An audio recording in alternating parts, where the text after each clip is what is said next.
L'ordre du jour appelle les questions d'actualité. Elles sont deux. Les deux questions d'actualité adressées à M. le ministre Copiters. Nous les devons respectivement à M. Palermo sur les nouveaux prélèvements non conformes dans le cadre des contaminations au PFAS, ainsi qu'à M. Lefebvre sur la non-conformité de certains nouveaux prélèvements dans le cadre des contaminations au PFAS. La parole est tout d'abord à M. Palermo.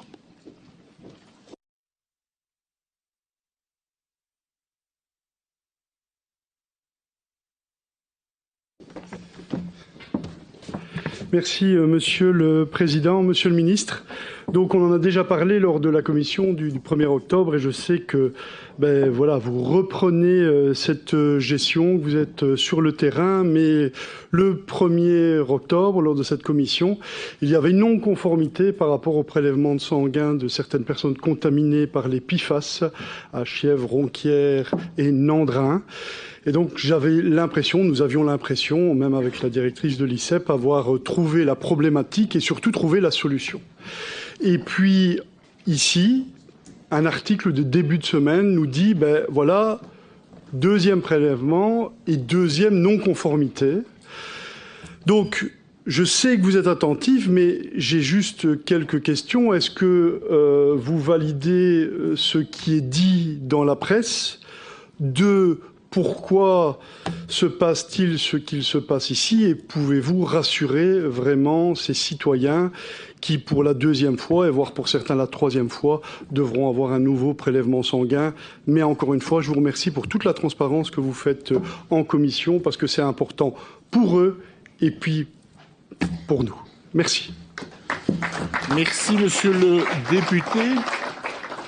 J'invite Monsieur Lefebvre à bien vouloir me rejoindre pour formuler également sa question.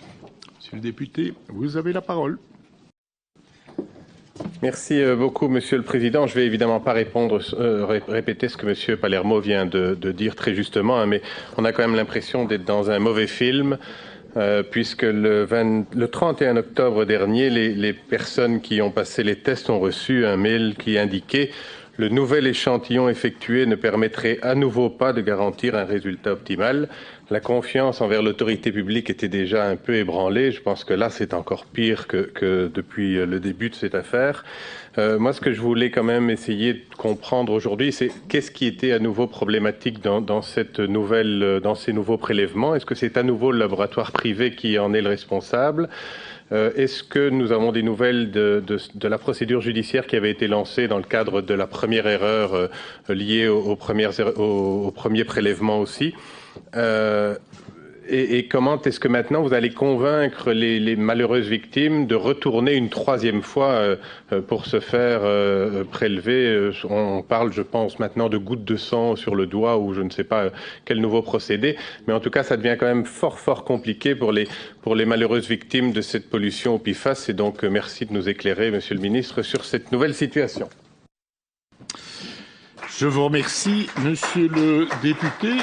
J'invite Monsieur le ministre Copiters à bien vouloir apporter sa réponse à cette double question. Merci, Monsieur le député.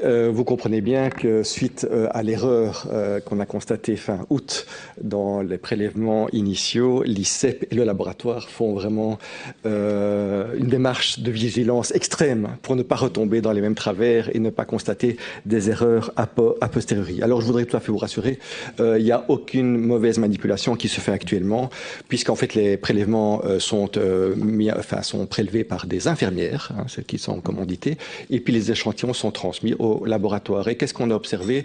C'est que sur les 418 premiers échantillons, il y a un phénomène d'hémolyse, donc de destruction de globules rouges qui s'est fait dans certains flacons, qui est un phénomène tout à fait normal, parce que vous avez peut-être déjà dû refaire une prise de sang après une première, parce que ce phénomène s'exprime. En fait, ça représente 25 tubes sur les 418, donc 6% des prélèvements. Alors, je vous explique sur un plan médical qu'est-ce qui se passe. Il y a une destruction spontanée des globules rouges pour différentes grandes raisons.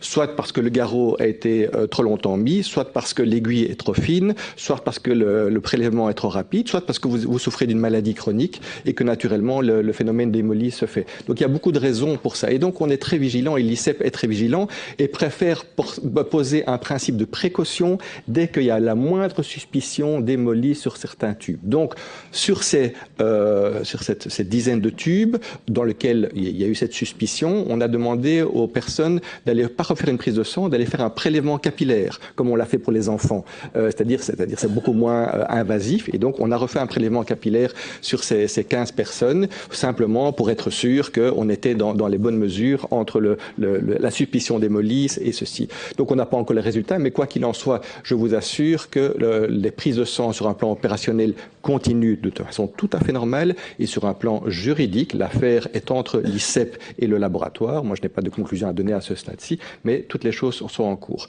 Donc on est là plutôt pour être très prudent, pour mettre des principes de précaution au moindre doute, mais sans, j'espère, grandes conséquences pour nos concitoyens, malheureusement, qui ont ce problème. Je vous remercie. Merci, Monsieur le Ministre.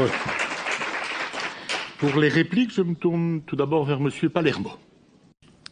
Tout d'abord, Monsieur le Ministre, merci pour vos réponses. Effectivement, c'est mieux comme ça.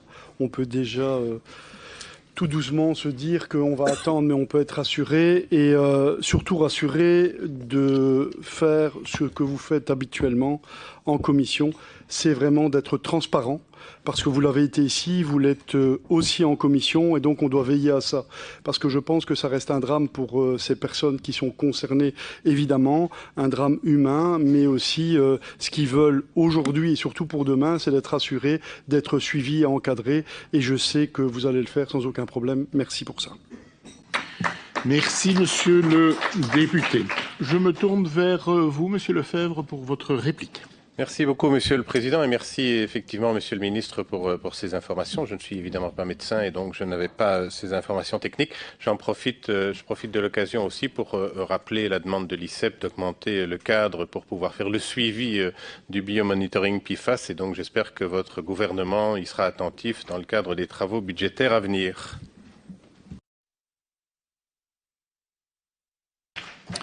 Merci, Monsieur le député. Nous passons